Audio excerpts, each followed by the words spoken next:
Well, I'm not a big believer in the whole global warming phenomenon.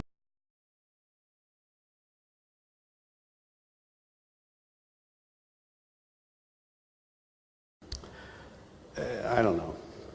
Crazy. Now, I am a member of the U.S. Senate Committee on the Environment. And in that capacity, I have talked to scientists all over this country and all over the world. Now, I recognize that all of the scientists who have studied this issue for decades are not quite as smart as Donald Trump. I got that. Suffice it to say, Donald Trump is not a big believer in man-made climate change, contrary to the views and data of the vast majority of scientists. Our plan will end the EPA, which is hey, look, it's all wonderful, but it's a disaster. That's why the former EPA administrators under Richard Nixon, Ronald Reagan, and George H.W. Bush hammered Trump during the election for pledging to yank the U.S. from the Paris Accords, an international agreement to fight climate change, a move they said, quote, would set the world back decades. My name is Myron Ebell, and I'm leading the Trump transition team on environmental matters is an avid climate change denier, a man who was once funded by the tobacco industry to fight those seeking to further regulate cigarettes.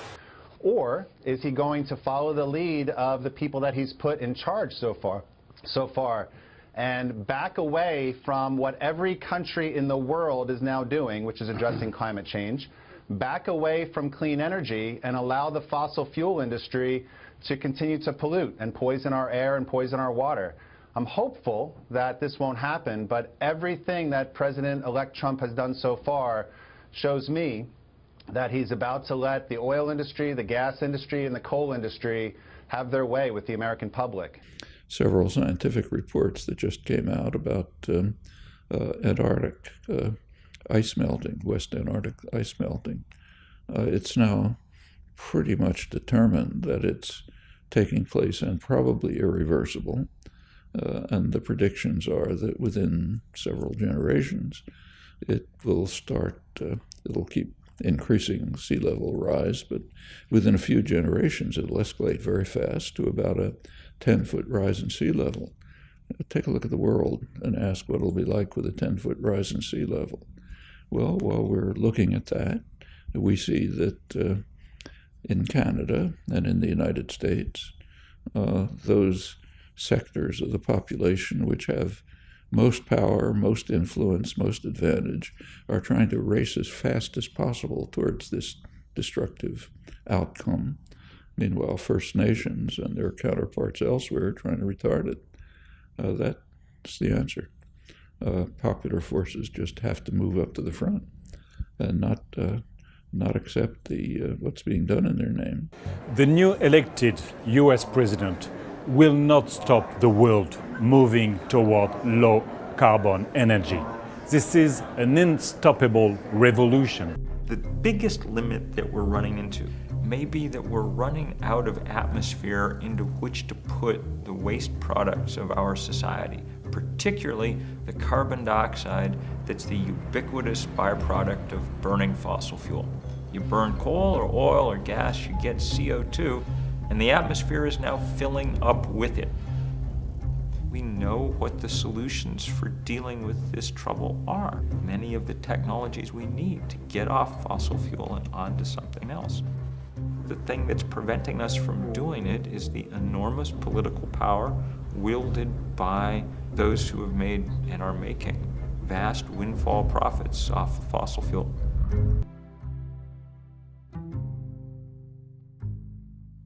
Our most important climatologist, Jim Hansen, had his team at NASA do a study to figure out how much carbon in the atmosphere was too much. The paper they published, maybe the most important scientific paper of the millennia to date, said we now know enough to know how much is too much. Any value for carbon in the atmosphere greater than 350 parts per million is not compatible with the planet on which civilization developed and to which life on Earth is adapted. That's pretty strong language for scientists to use. Stronger still if you know that outside today, the atmosphere is 395 parts per million CO2 and rising about 2 parts per million per year. Everything frozen on Earth is melting. The great ice sheet of the Arctic is reduced by more than half. The oceans are about 30% more acidic than they were 30 years ago because the chemistry of seawater changes as it absorbs carbon from the atmosphere. And because warm air holds more water vapor than cold, the atmosphere is about 5% wetter than it was 40 years ago. That's astonishingly large change. Yeah, of all the things that probably get me most upset, it's when people start presenting climate change as if it's something new. The science behind our understanding of man-made climate change is very, very old and very well established. So the task we've taken on is documenting this history to help us understand where we are, how we got here, and how we can change course. Scientists have known for more than 150 years that carbon dioxide was a greenhouse gas. Fourier came up with this notion that there were gases in our atmosphere that allowed sunlight to pass through like a window, but then when sunlight bounced off the Earth's surface, they trapped the heat in, right? So you had now this establishment of what we now call the greenhouse effect. In the 1850s, John Tyndall made laboratory measurements of the absorption of heat radiation by carbon dioxide. And he concluded that if you change the CO2 in the atmosphere, it's going to affect the planetary energy balance. Tyndall was the one who really came along and proved that carbon dioxide was a natural thermostat that helped set our planet's temperature. In the late 1800s, it was the great Swedish chemist Arrhenius who first did the calculations about what would happen as we, as he put it, evaporated our coal mines into the air. But people didn't pay much attention to that in the 20th century because we were too busy figuring out cool new ways to burn fossil fuel. It was only in the late 1950s that we even bothered to measure to see if it was accumulating in the atmosphere. That instrument, which went up on the side of Mauna Loa in Hawaii, is the most important scientific instrument in the world. Beginning in 1959, it found that there was a steadily accumulating amount of CO2 in the atmosphere, the so-called Keeling curve.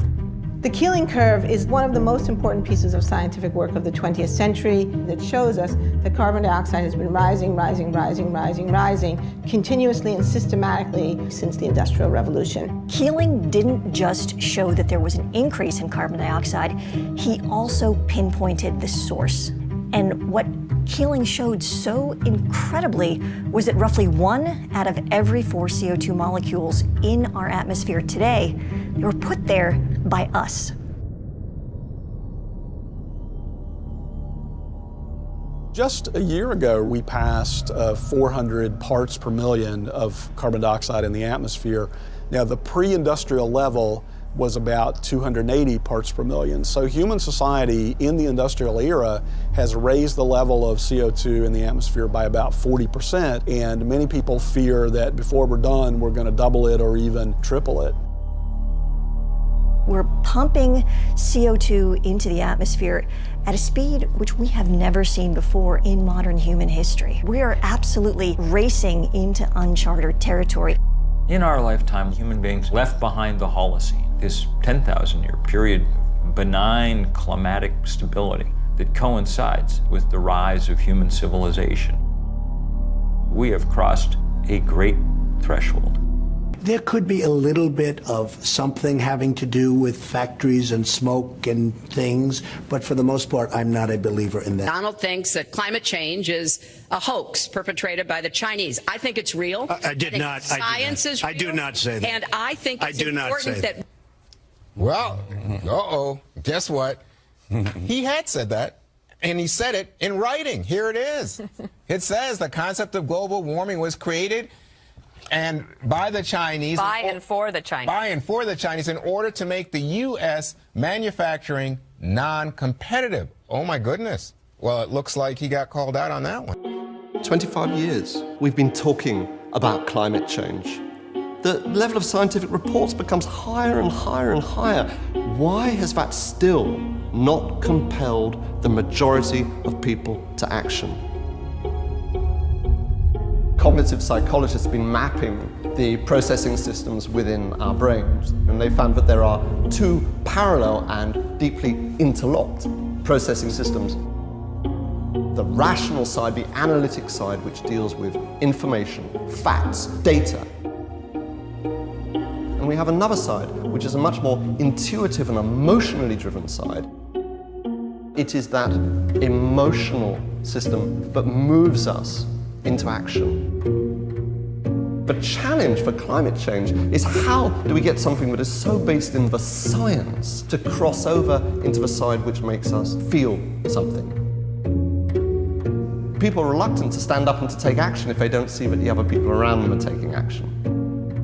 And that is why it is absolutely critical that there are people who are seen to be doing something. They are creating the breakage. Climate change is strangely, maybe uniquely problematic, because not only are we all bystanders, we're also perpetrators, actively contributing to the thing. If we recognize the problem, we become morally compelled to take action on it. There is a fundamental tipping point at which that has to happen